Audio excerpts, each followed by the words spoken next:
Perfect. All right, so we'll call to order the first virtual meeting for the Housing and Community Development Committee.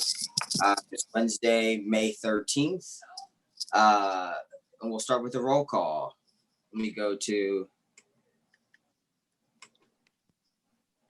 so I can go down the list. Obviously, starting with Alderwoman Tierney. Present. Alderman Rodriguez. Jackie Wells. Nancy Libson. Present. Terry Bond. Present. Tony Strong Pratt. And Maria Brown.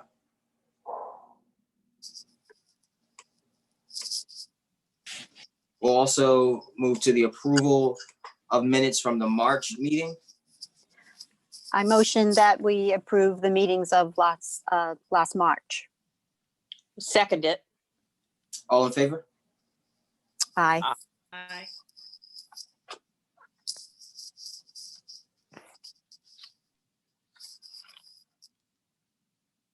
Next on the agenda is the public hearing for the consolidated plan for fiscal year 20 through 2024 and the annual action plan for fiscal year 20. We've also acknowledging that we received public testimony from, we had 2 comments submitted in regards to the consolidated plan. And now I will introduce John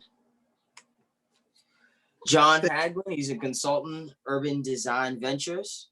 Urban Design Ventures provides a full range of planning consultant services for large and small public entities, nonprofit and private enterprises. UDV services range from basic planning, such as management of federal and state funds, to more multifaceted development projects. And we have worked with them previously. And I've got the majority of the report, and it is outstanding. And it's full of information. So I'm looking forward to having this conversation. Thank you. Appreciate that. I'm going to bring up a PowerPoint at this time. Give me 1 second. As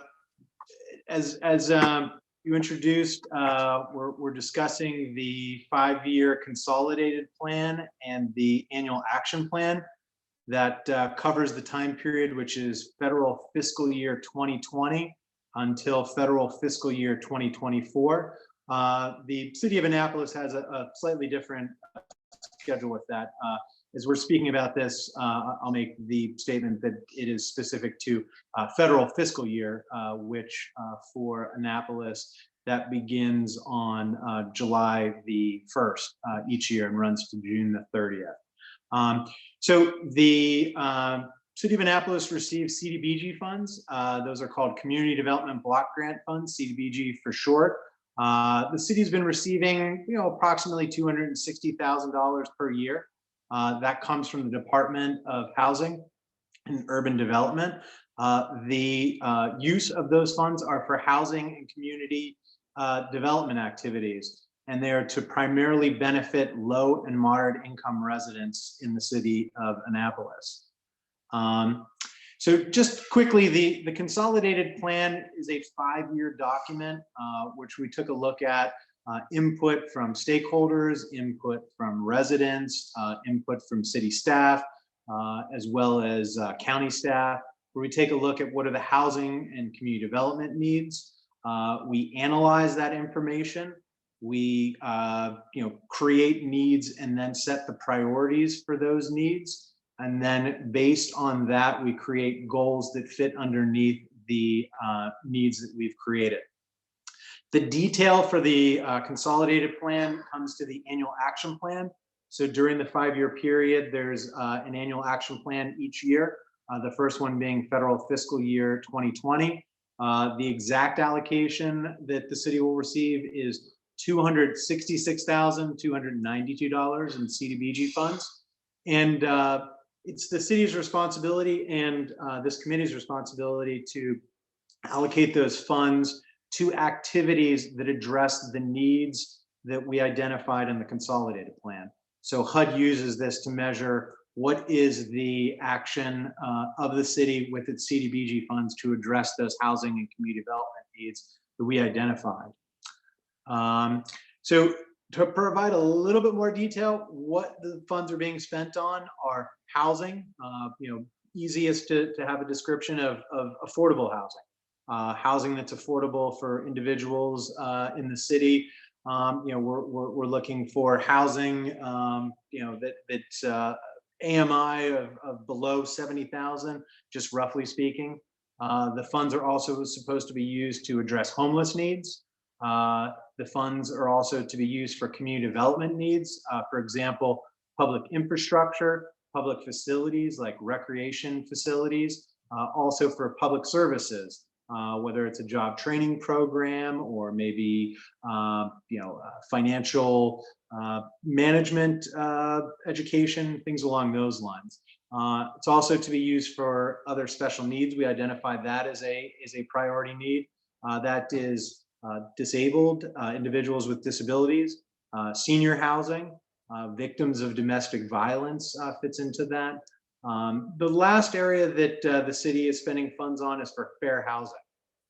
Because the city receives CDBG funds, it is required to affirmatively further fair housing.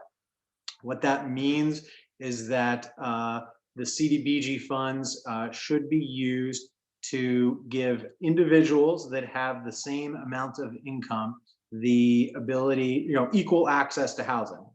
So as an example, I would say, if I could clone myself and I had $1,000 a month to spend on rent, and one of me was in a wheelchair and had mobility issues, then the question would be, do I have the same access to housing as someone that doesn't have mobility issues that has $1,000 per month to spend? And we know through actual cases, through needs that have been shared with stakeholders and with residents, that there are limitations with that.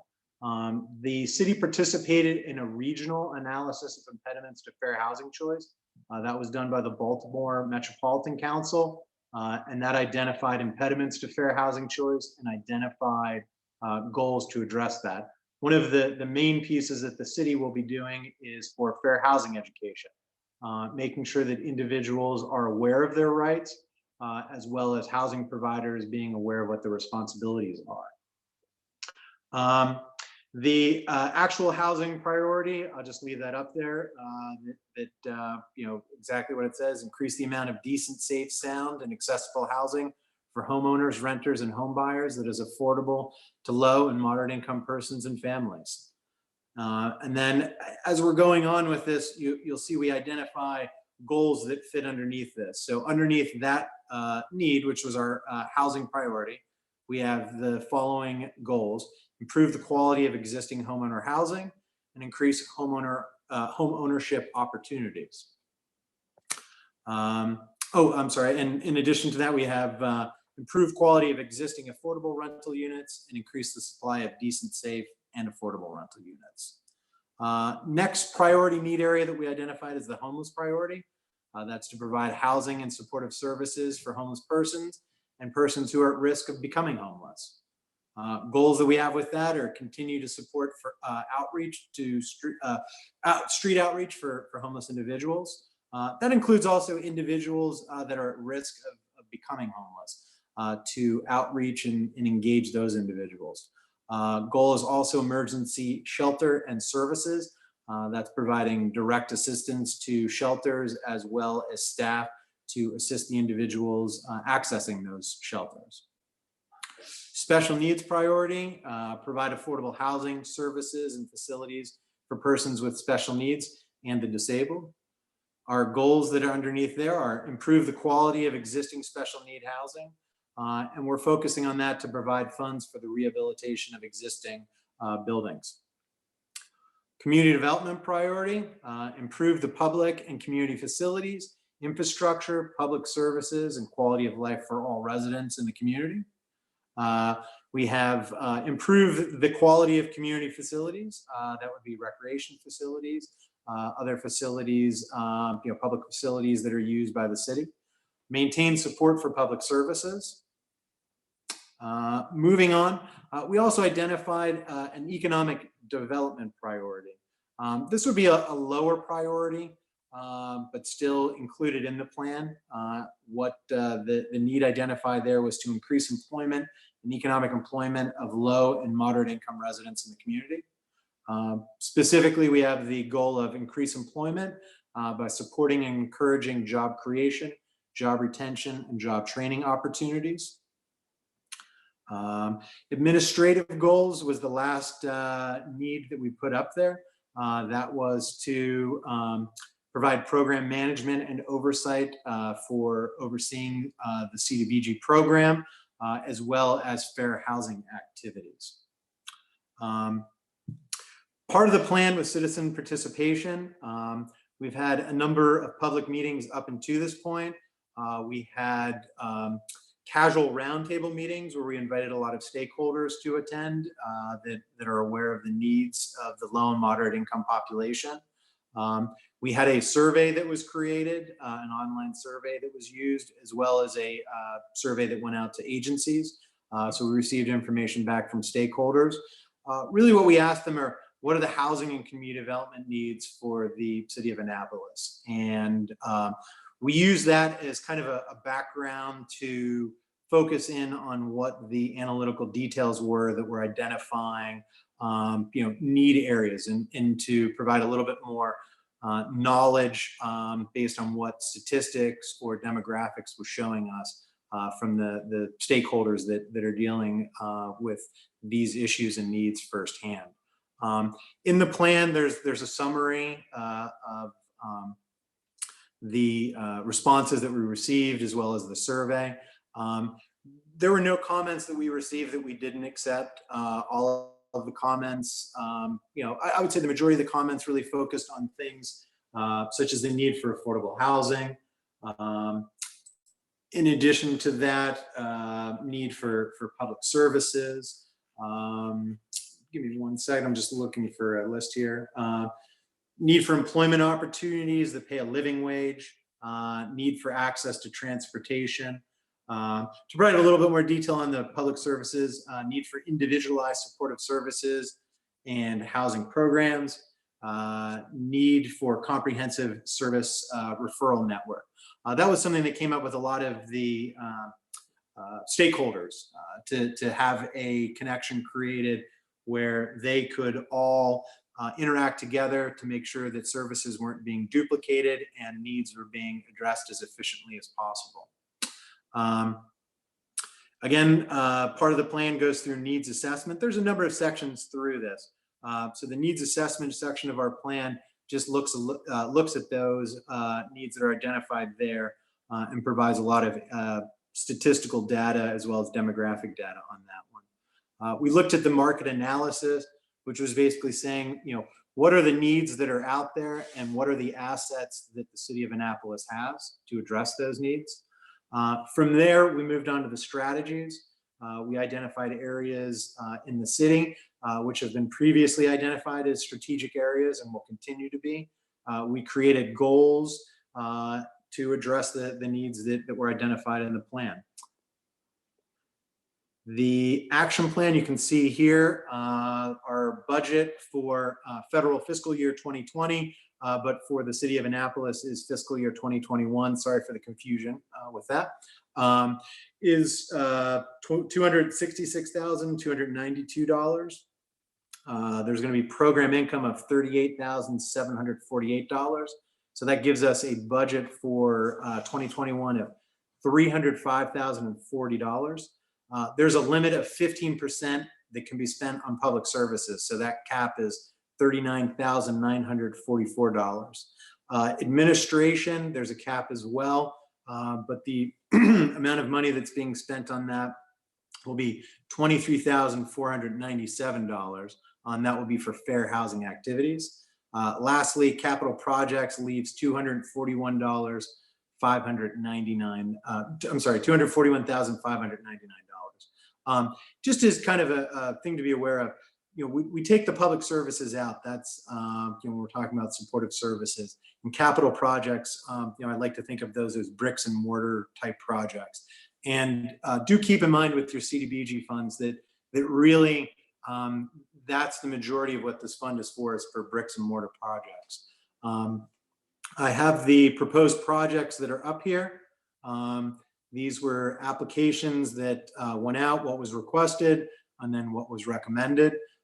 Obviously, as you can see, the requested amounts far exceeded the amounts that were actually available. Difficult decisions were made. Projects were based on what was available, what was based as the priority in the plan, as well as what activities had the biggest impact to address the housing and community development needs that we addressed in the plan. Really the next step for this plan is they're on draft display at this time. They'll be off of draft display by tomorrow. Anyone who's listening to this YouTube is more than welcome to provide comments on the plan. The plans can be found on the city's website under the community development section of the website. The Finance Committee will take steps to approve the plans. That will then move on to the City Council to approve the plans. The mayor signed certifications. One of those was, as I mentioned earlier, the affirmatively furthering fair housing. And then this gets submitted to HUD. 45 days, it's reviewed by HUD. Any comments from HUD will come back. Those will be addressed. After that, the plan is approved, and shortly thereafter, the city will receive its $266,000. These are the links directly that you can find the plan on the Annapolis.gov. You'll see the CDBG plan is there. That HUD website is also to provide a little bit more information as to what the project is. In addition, you shortly will be engaging in the process that the city will also be receiving what's called CDBG CV funds. We're not handling it in this plan. There is direction in the plan. Obviously, this plan was coming to a conclusion as the coronavirus pandemic was taking place. Part of the project of putting the plan together addressed some information within the plan, but while we were going through that, we didn't feel there was a need to change any of the priority needs or goals associated with the plan, that the plan as it stood was able to address the needs being presented through the coronavirus pandemic. With that, I'm going to end the presentation. Was there any questions that anyone in the committee had that was presented with this? Yes. The allocation of the money, how is that determined? So the allocation of the funds would have been done through Teresa as well as the voting of the committee. Teresa, do you mind? I mean, the funds available, not we do the Oh, yeah, the funds available from HUD. Yeah. Yes. Okay. So it is a formula that takes into account how many low and moderate income individuals there are in the city of Annapolis. I would say roughly what you should take into account is that each individual who would qualify as a low and moderate income person is probably, you get an allocation of about $50 to $100. And it's a HUD allocation that comes out that takes a look into that. So And- it's based on income, not the units themselves, or it's, This is based solely on the population, the amount of people that are low mod. Let me just take a look. I can give you the exact income requirements. I don't have them right now. Give me 1 second and I can get this for you. Is this the reason, though, this speaks to why we have not received such high funding as like Baltimore or something like that? Because they look at around us, the low income percentage in the city is so small as compared to, the homeowners and the wealth around. Yeah. Is there a way to potentially wiggle around that in the future to raise awareness to the populations that we could be undercounting in a way?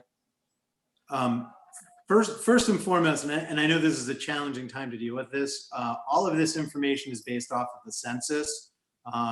It seems to be, obviously, when everything started with the coronavirus, I thought there was a pretty good wave of action of people being aware to work on the census and to be counted.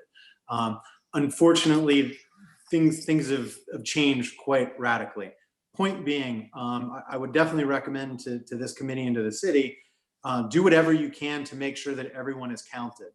The amount of people that are counted through the census is what determines your allocation. Again, so it's per individual, and what is the income per individual for that.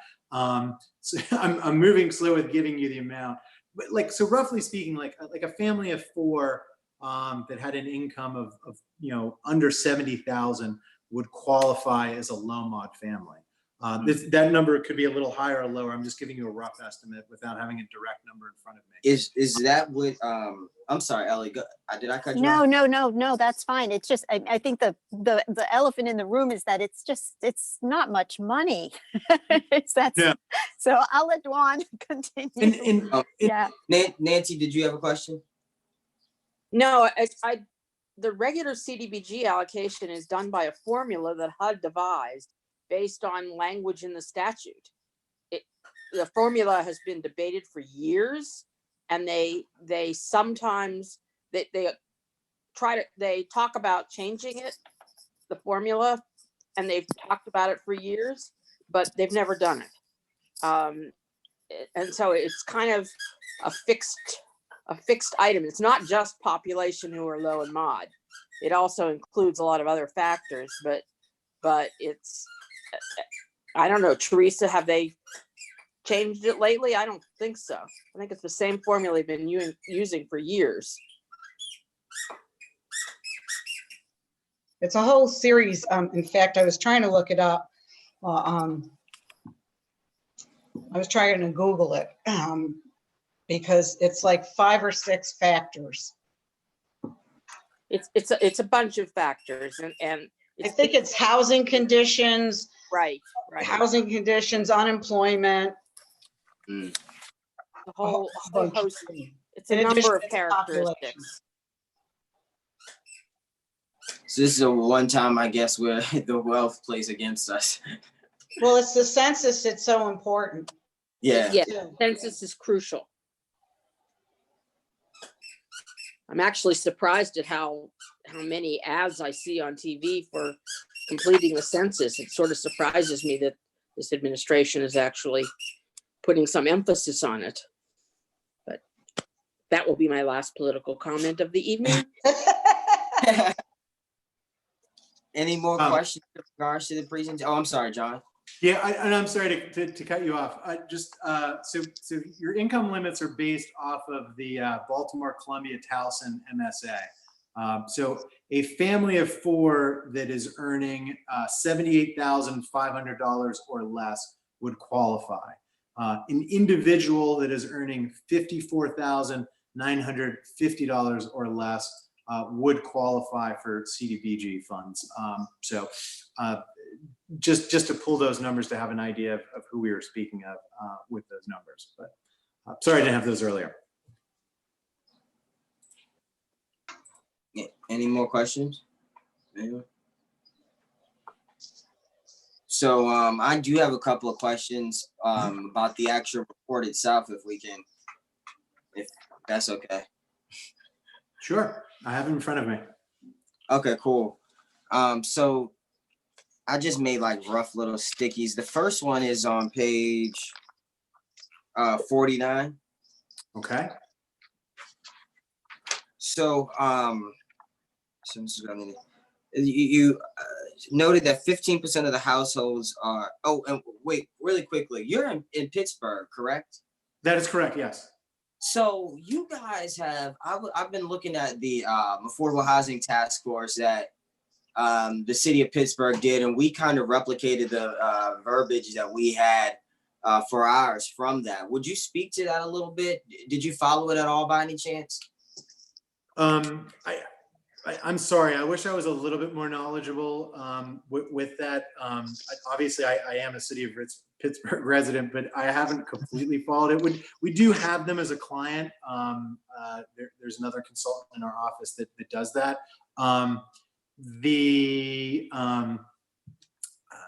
And you're talking about recently there was just an ordinance that was passed. I don't know off the top of my head, but Yeah, they did theirs 2 years ago, but it was so Okay. successful in the action plans that they kind of rolled out from that.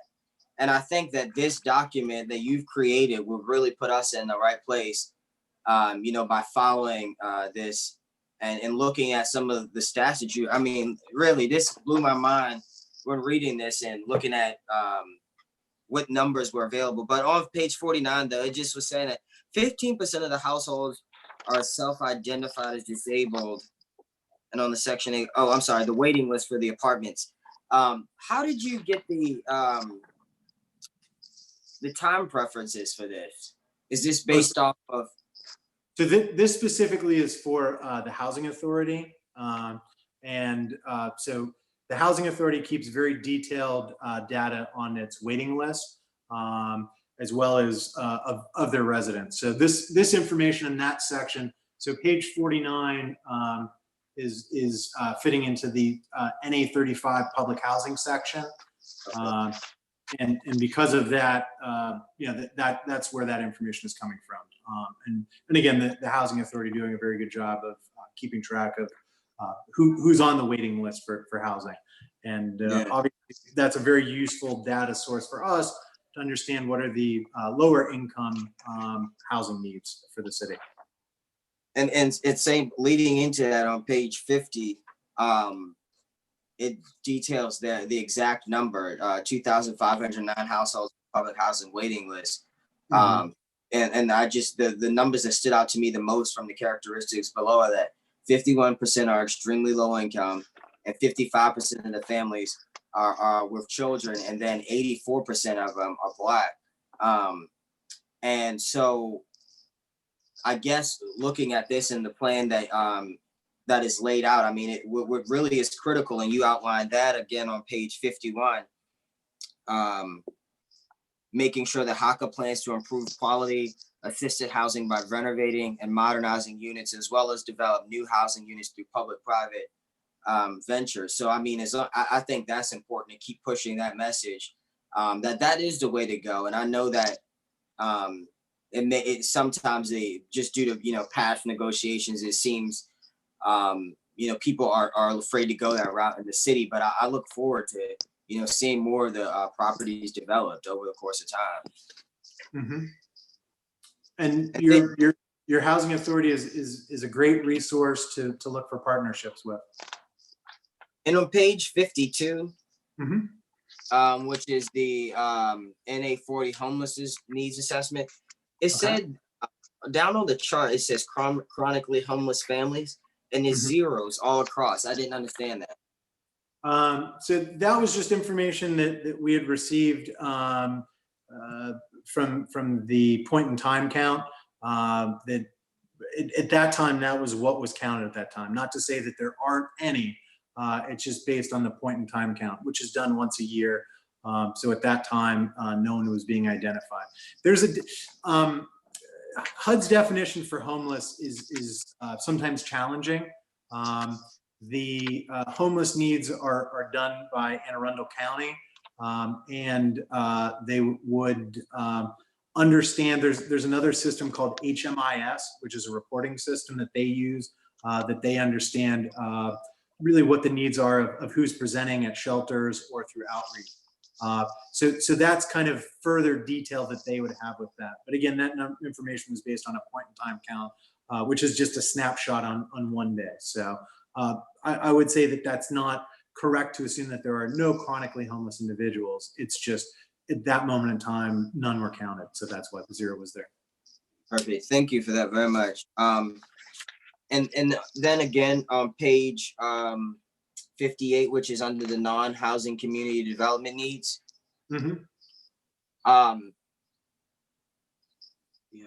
Okay, yeah, so the first paragraph, by 2020, city anticipates additional 1,800 households and 600,000 feet in commercial space beyond growth and currently in the development pipeline. Was that including looking at development in the Eastport Shopping Center and the Crystal Springs development, or is that not including that? I'm sorry. Can you? What was the page number again on that? This is for 58. 58. And it's under the NA 50 non-housing community development needs. Give me 1 second. Sorry. Yeah, no problem at all.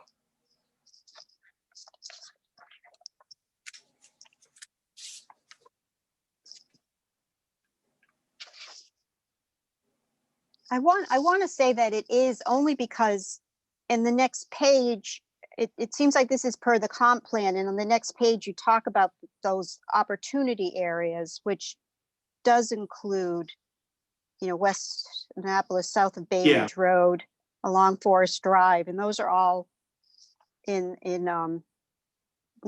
those would be, I would assume then that they're covered in those, Dwan. Okay. Yes, thank you. I appreciate Yeah. that. And yes, so this information is from your comprehensive plan, and it is the full city's overall plan to address that. So that development pipeline would include all of those. Dewan, could I just could I interject on your question here? Because this is really important, I think, is that we keep hearing about these opportunities. We're running out of space. We have limited opportunity to grow.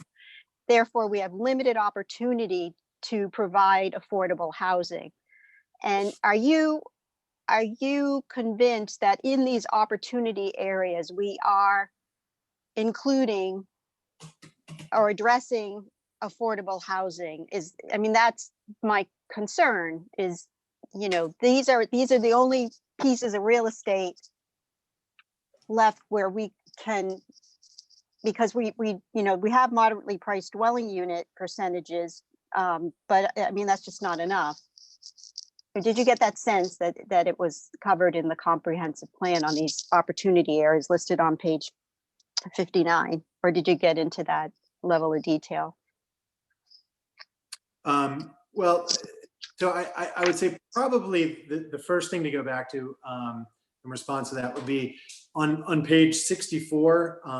There's a section which is MA10, which is the number of housing units, and the title of it says describe the number and targeting of units assisted with federal, state, and local programs. So right now, I think that's a really important statistic for you to take a look at, that there are 2,120 subsidized multifamily rental housing units in the city of Annapolis out of 5,046 multifamily rental housing units.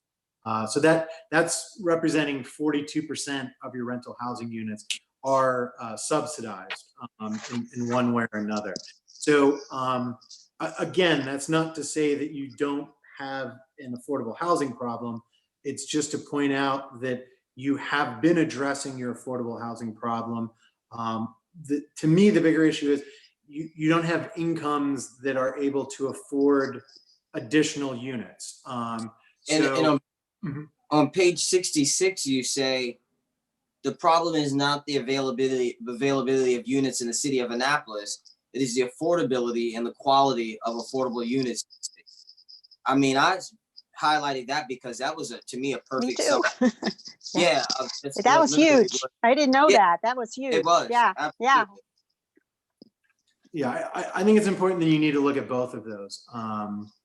You can have affordable housing, but it may not be housing that is a healthy place to live or a conducive place to live. And on page 67, you go a step further. I'm telling you, this is the greatest report I've ever read in my life. And then on page 67, you go a step further and you talk about the median contract rent increased by 27%. The median rent rose from $1,017 a month to $1,295. And that was in 2012 or 15, I believe the report says. So, I could just imagine what now with the numbers are standing out and saying. And I think Alderwoman Tierney had a really good point to be aware of. You have a real supply issue. There's not a whole lot of developable land in Annapolis. So, as the population changes, you have what you have for your housing stock. The more affordable housing stock is probably decreasing in quality. So taking a look at being able to support that, which was a need that's in the plan, and the city has been doing, which is providing assistance for rehab with that. But this is a real economic issue that you're taking a look at. How do you address supply and demand? If you have a limited supply of affordable housing and there's a demand for people to live in Annapolis, that creates mismatches between affordability of what people have for incomes and what they can afford. So would you speak to or be in favor of once development starts, increasing density? That would be one way that you could address that. There's a lot of things that could be done. Your planning and zoning office definitely is a resource and a good group of professionals that I think could speak better than I could, other than just kind of providing an overview with that. Density is one issue. I think there's creative ways that you have to kind of take a look at things too. And again, that's zoning in terms of, what are the opportunities for existing zoning to maybe have changes to increase density without necessarily making more buildings or doing that, but at least maybe is there a better use for a facility? Can I just Yes. ask, I don't, increasing density, we have denser development going in, but it's not affordable. Developers are gonna charge a price to get the money they can. We've talked about this before. If you want to bring in affordable housing, you usually got to work with developers to make it happen. Otherwise, we're going to get expensive housing in this city because they can make more money, and you can increase that density, and it's going to make more money. Other than MPDUs that we'll get out of it, but I don't think that that's the real answer, because density adds more housing, but not necessarily more affordable housing. So there's got to be some guarantee that if you're going to give density, that you're going to be getting that affordable housing, and that's not what we get now. It's free market, I know South. This is Joel Braithwaite, Officer Law. Mhm. One of my thoughts on that is then to the extent we allow further density, it may be that we allow developers to access that extra density if and only if the housing that they create with the additional density is affordable. That might be a way to incentivize both their market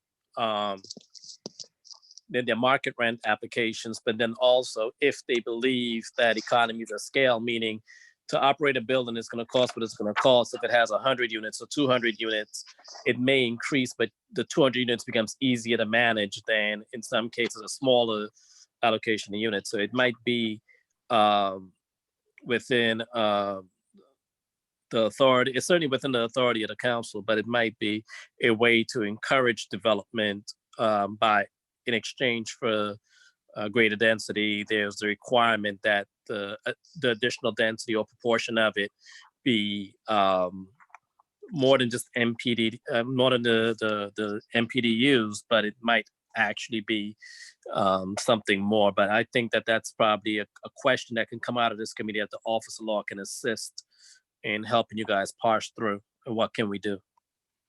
See what other communities have done and whether it's worked. Because I know Teresa's talked about cases where developers have chosen less density so they don't have to do the MPDU. So, it's a real question of economics. Well, this is a real hot potato, but the Forest Drive sector study, I think, is a great opportunity to introduce affordable housing and mixed use so that the jobs are there as well. And I believe that's what it tried to do. But, for whatever reason, people equate you know, it just, there was a lot of not in my backyard response to that. It's just, I mean, what else can I say? It was pretty public. It's just very distressful because this was a great plan, Forest Drive sector study along Forest Drive, because if you look there now, there's, you know, old liquor stores and just sort of crappy stuff, and inevitably it will be developed, or redeveloped, I should say, redeveloped, and that is a prime opportunity to have, you know, public, you know, you address in here about the need for transportation. And so that, you know, Dawn and I have to work really hard on getting that supported. Teresa? Well, the face of affordable housing is very different now.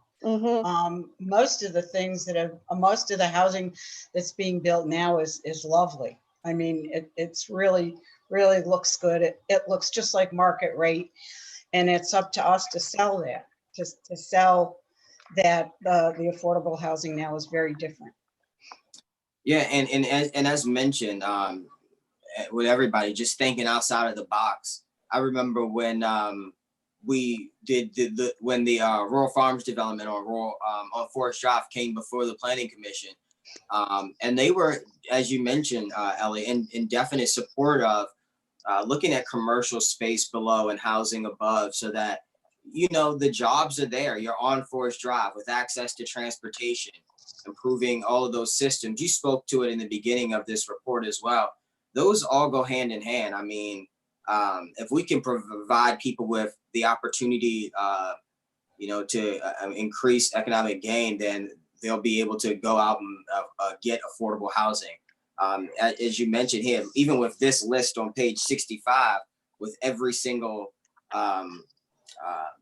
apartment complex in the city of Annapolis and their total units, the housing is there. It's just that they can't afford it.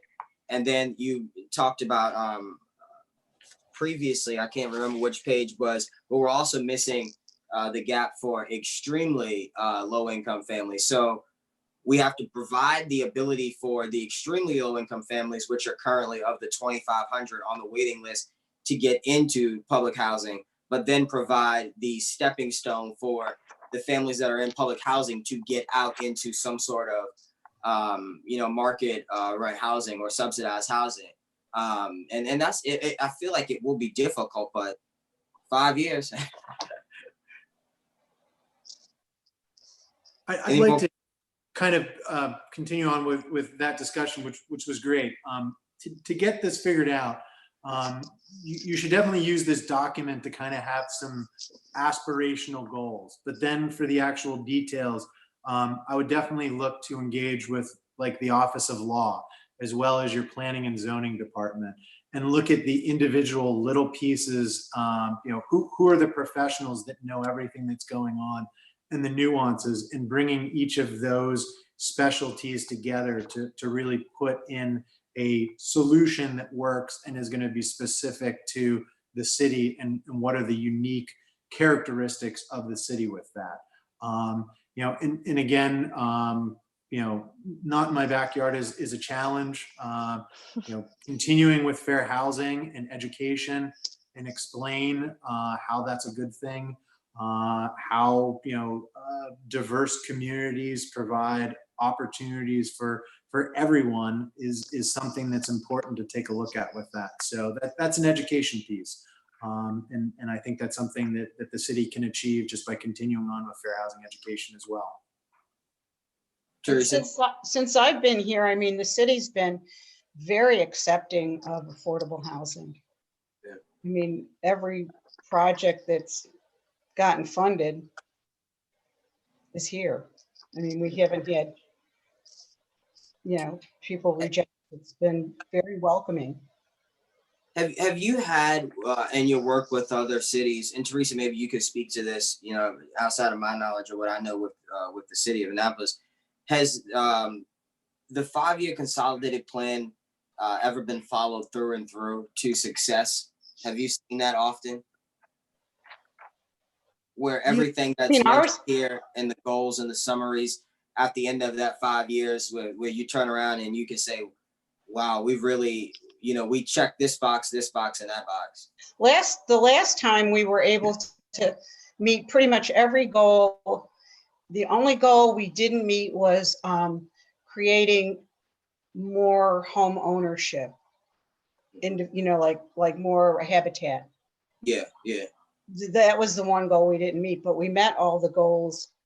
I mean, typically we meet all our goals. You have to take a look at what we say our goals are. Okay.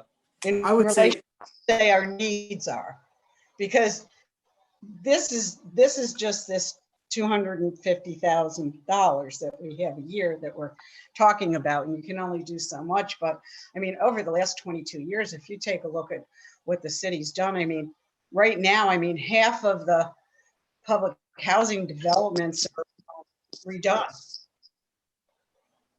All of our subsidized housing is in really decent shape, with the exception of Woodside Gardens. I mean, so if you take a look over what's happened in the last 20 years, our housing conditions have improved dramatically. I mean, go to Clay Street. I mean, Yeah. Oberry's done, College Creek's done, Timothy Place is done, Monument, housing on Monument is done. The only thing left there is to do the high rise. Yeah. So, But this report, I mean, not to dispute that, but this report does say that our existing inventory needs improvement somewhere, and on the page that we like, Ron. well, yeah, I mean, the inventory that we have right now in the last Yeah. of the public housing, Yeah, that all needs to be redone. So and that's what they're referring to. That's Yeah, yeah. yeah. I would think of this plan kind of also as a moving target as well. You know, as you address things, they're going to need additional work. And also, when we write these plans, we really want to address them in terms of, you know, what are short-term, medium-term, and long-term type activities. You know, this plan is not going to address income inequality, but this plan can say we should prioritize funding to go to this type of housing project as to that type of housing project. You know, meaning that you know, when you chose what activities you did, you're concentrating on a specific housing activity, and that's how you focus on things, is to making difficult decisions with limited funding with that. But those decisions and those funds have had improvements. But again, you know, needs will persist for larger reasons than just can be addressed with that HUD CDBG allocation. You can expect that every 15 years things need to be refurbished. Yeah, I mean, this again, I'm just gonna keep saying it. This was, you know, an eye opener in terms of the numbers. I like to see that because it gives, you know, great talking points, especially like you said, when we're trying to educate people on how important it is to have affordable and diverse housing within the city. Are there any other questions for John at all? I just have I don't know if they're really questions, but just some of the things that I didn't know, and just wanted to reiterate. The elderly, it seems, I mean, I'm always concerned about, you know, disabled and mental, physical, or development disabilities, but I thought this was the elderly population represents 14.9% of the total population, and a lot of these elderly are on a fixed income, and they need transportation. And I mean, that you just don't want that to get lost somewhere. I don't know if we ever have grants that specifically focus on the elderly. I don't know. Some of the community, there's one community grant that does that. Yeah. I think Partners in Care provides transportation to the elderly. Okay. And the other thing is the jobs. I mean, I know you said in the beginning you didn't study it. I'm not sure exactly what you said, but you didn't study the economics, or there was some firewall you said there that you didn't address, but I was interested on page 89. You mentioned where everybody works, and we, as we obviously can see right now, tourism and all the food service establishments is a big, you know, place for employment. So I predict this pandemic is going to make the situation worse.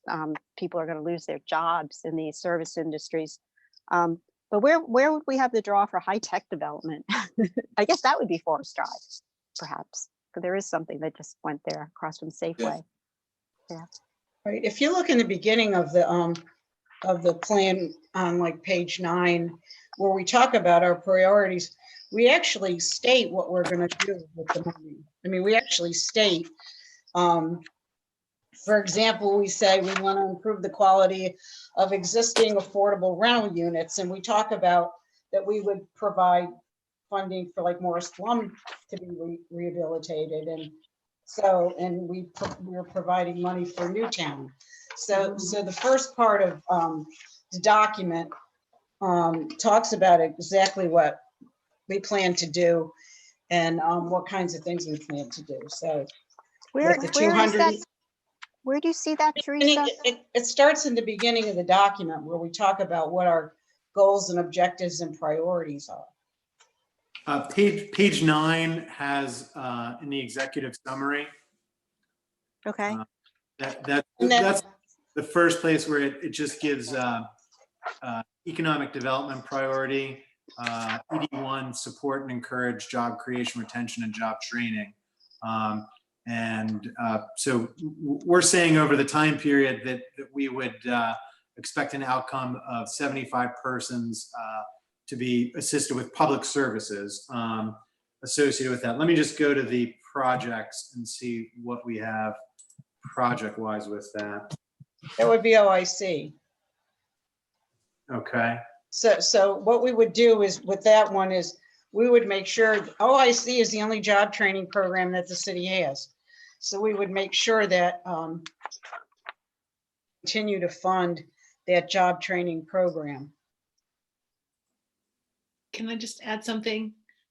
That every year their applications haven't been that strong sometimes. And over the number of years, people always tend to like criticize, although this year I think it was strong. Well, the last 2 years they've been very, yeah. I just want people to remember that, because that always comes up for conversation, and it's really important to fund them and keep them strong, because that is the opportunity for people to get the training they need, get the education they need when they age out really of high school. It's a lot of the dropout. Right, because remember, we're only talking about $250,000 a year, and out of that we can only spend $40,000 on public services. This program is mostly a bricks and mortar program. It's not a service program. So Yeah. we'd like to do a lot more than, you know, I mean, we talk about big needs in the studies, but we're limited to the amount of money that we have to spend with at least the CDBG money. That doesn't mean the city can't put in other money. And I'm sure that if we took a look at the community grants program, some of those projects that we're funding through the city money is actually going towards the goals that are in this plan. Can I just say one more thing? I know we're focusing on the supply of housing, but it would just benefit everybody. And maybe this is something to work with the county, and maybe it's out of our realm, but it certainly isn't the leadership of Annapolis is finding job training and better jobs for people, even if they cross the border, cross Riva Road and go into the county. Well, we do that with workforce development. I mean, I know, but we need to do it, maybe focus more efforts on that. I mean, because if people were earning more money, they could pay more for housing, and it would just improve their lives and everybody. So that's just a piece of the puzzle. And I think that's harder to do. I think it's hard to do. And there is a component of the city staff that is working on that right now, and is working with workforce development, and is working with the county. Like office. Where the Office of Economic Development. But where Wegmans was gonna go in, that would be perfect for jobs or even housing. I don't think another grocery store there is the best thing for, so working with the county to bring in more jobs and even some more housing, maybe. some Right. more Right, housing. we have an office that does that. Well, They're out there working very hard. We have 2 economic development people that actually are housed in the county, with the county economic plant development. that idea to go look at that old Nationwide and do something with that big piece of land. Out there. I know, yeah. Not a Wegmans either. I'm sure. And Oh, just- I just, I'm sorry. oh, who's that? I just wanted to get in one thing that I found in that was what's the word? It was contradicting to where it said that there was we had enough inventory, but this I found really this was really alarming to me, and it showed, and it indicated that we have a problem, which it said according to Hacker's page 50, according to Hacker's waiting list totals, there are 2,509 households on the public housing waiting list and 999 households on the housing choice voucher waiting list. Mhm. What that doesn't sound right. I mean, what does that Huh? mean? They can't That's afford low. That sounds low. it? Really? No. That looked high. I don't understand that number. I That mean, means the people it's are out. waiting. And of that, if you look below that, Ellie, it just the characteristics that it speaks to, 55% yeah, of that being extremely low income low family. income. They can't afford. Right. So that they either staying with relatives, bouncing around, shelters. Like So this they- is, crazy. They can't afford. They can't afford. They can't afford it, and that's all income. That's really And bad. that's because HUD has stopped building public housing. Yeah, they're out of that business, aren't they? They're not really, they're not building housing for people at that income level. And that's typically where people at that income level live, where they can. I know. Where else are they going to live? That's my point. You have 51% that are on the street, probably. Where are they going to live? Yeah, it's a great question, and a question that I think every urban area needs to really start thinking about. Your public housing authority is not. It wasn't designed to be the only provider of housing for the lowest income individuals. So you do need to think of creative ways. Unfortunately, I can't say that there are really any great models in existence that have been taking place for a long period of time.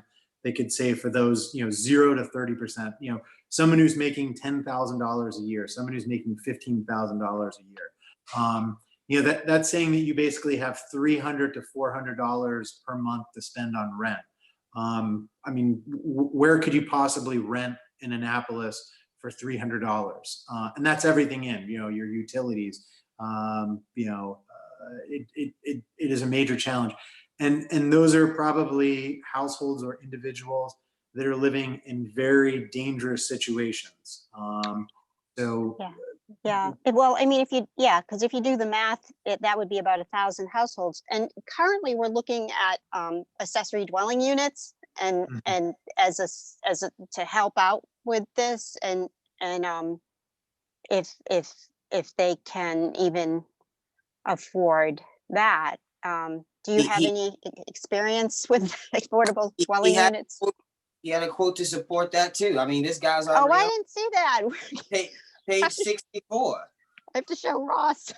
According, this stood out to me. I literally wrote right there, needs for ADU. It supports the need. Listen to this.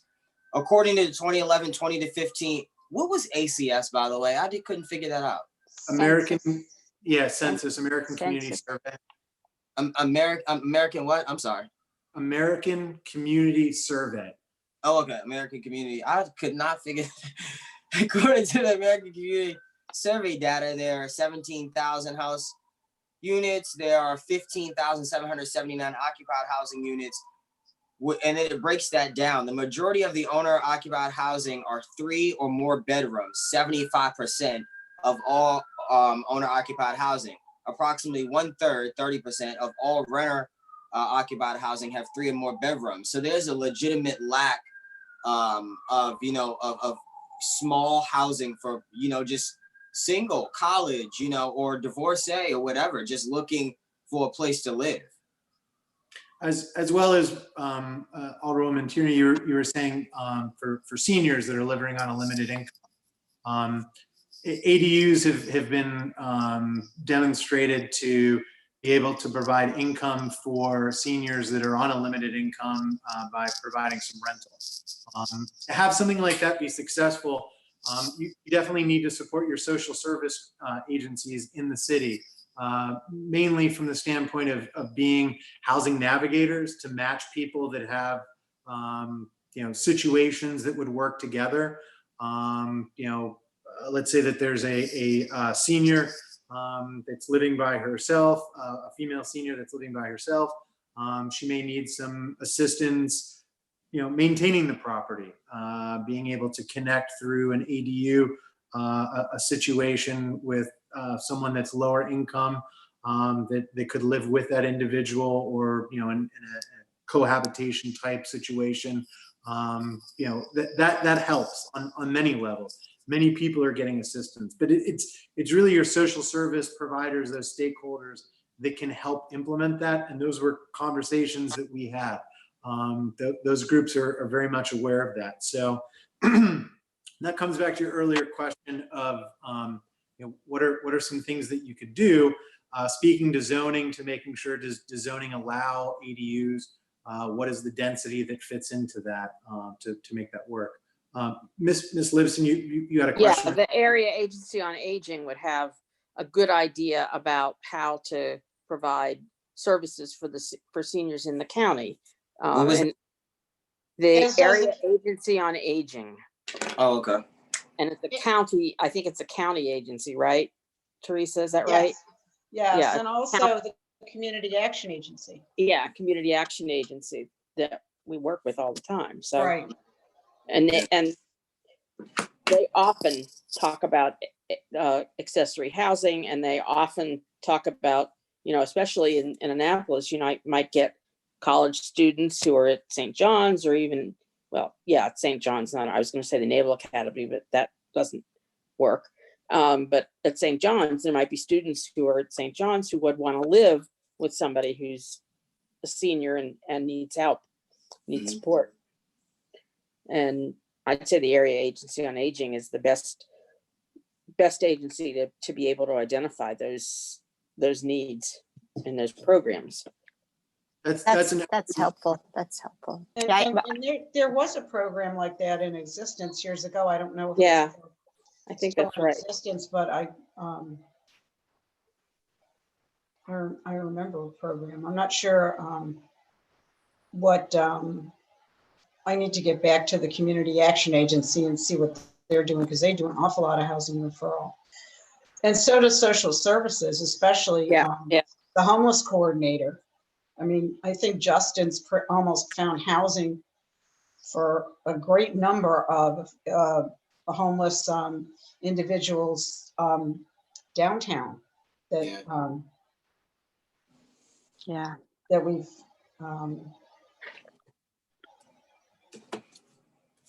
I think you have a great resource of professionals that are aware of what your social service and community development needs are.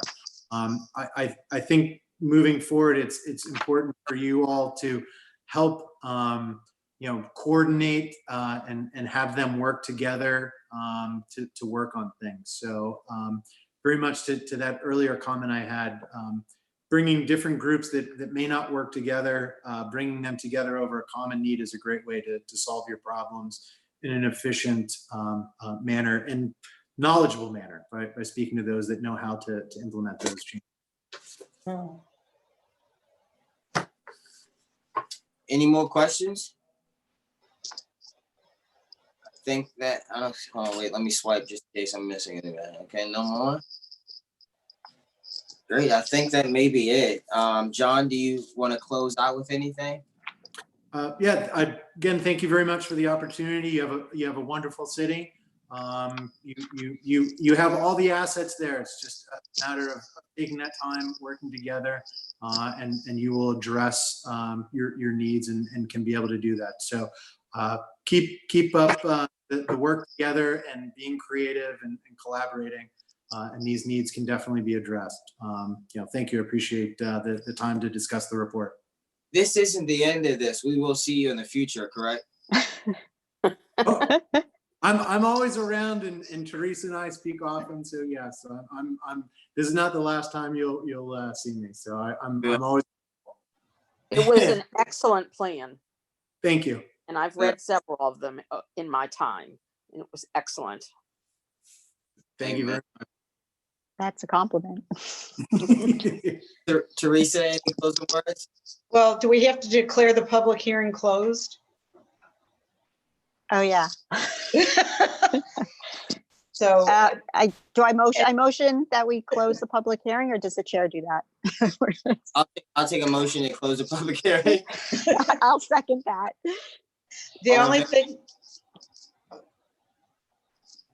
Yeah. Aye. I. Aye. We don't have a virtual gavel. the only thing I wanted to say is, we'll be meeting again next month. We'll do this again next month. And next month we'll be addressing the changes in the citizen participation plan. And then we'll be talking about CDBG CV. The city got an additional $150,000 for Really? CDBG money just for COVID related Oh. projects. Oh, okay. So I've been gathering up the COVID related projects that our current grantees are working on. So Okay, so but can they talking be? about that. What does that mean? Yeah, that's what Project specific to housing, or It's housing and community development, the same CDBG things that we do. And I would Wow. expect that a lot of them will be public service. Yes, and they're all public service. They're all public They service. So HUD 15% eliminated the participation- 15. Okay. They eliminated the 15% cap just for Okay. this money. All right. So- It could also be perhaps rental payments. Yes, that will be one of the things that we'll talk about. But it has to be COVID related Right. specifically, either to prevent or Help people out who've been Yeah. affected by it. yeah. So I'll have more information on that. I'll be sending you during the month, and then we'll talk about it at the next meeting along with the citizen participation plan. And thank you very much, John. thank My you, pleasure. John. Thank you. This is our second plan together. So we had 5 years ago, they did the plan for the city and did a really nice job. So Can This I is our first one. Teresa? Yeah, I have a question that's off topic kind of, but somebody mentioned the Royal Farms development on Forest Drive. What happened with that? I lost track. So it came to the planning commission, Uh-huh. and the Royal Farms developers were not willing to compromise on any Okay. of the concerns, that they had. I mean, the planning commission, which I love, they went as far as to say, we will look at approving it if you consider putting houses on top of your Royal Farms. They were trying to be flexible, and they just did not want to do it. So I think, good.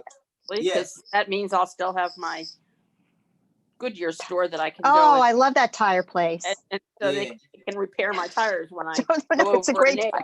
So I just have to say the back and forth on next door was unbelievable.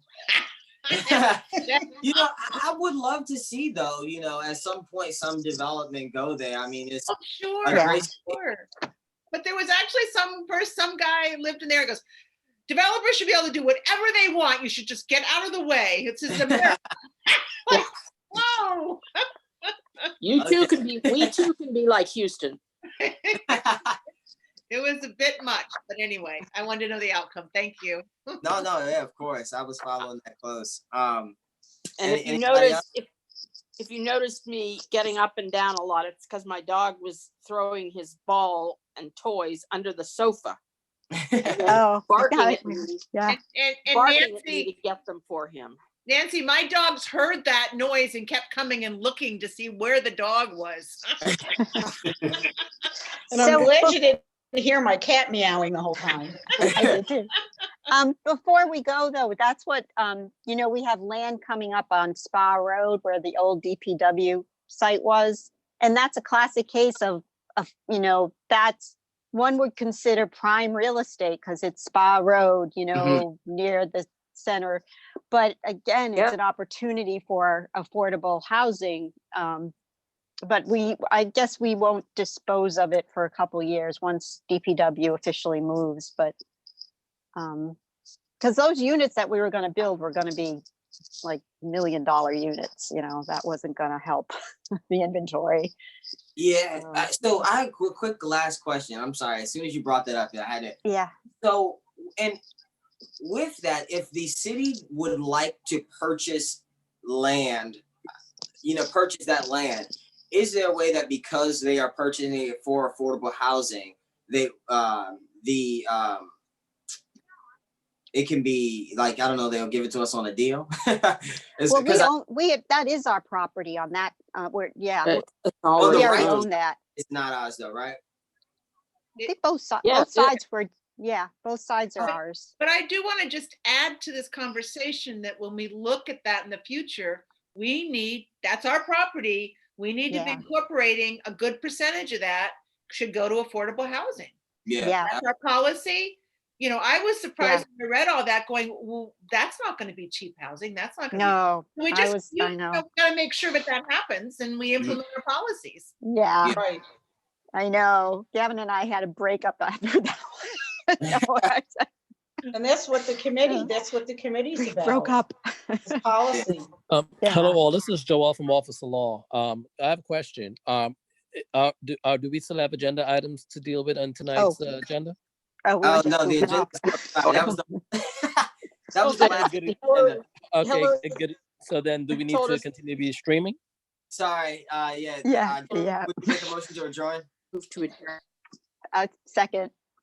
I guess we're adjourning. Bye. Bye. Bye. See you guys. I'm gonna go home and cook something. Yeah, Bye, Me guys. too. All right. Thank you. Bye. Thank you, everybody. Bye. Bye. Okay. Bye.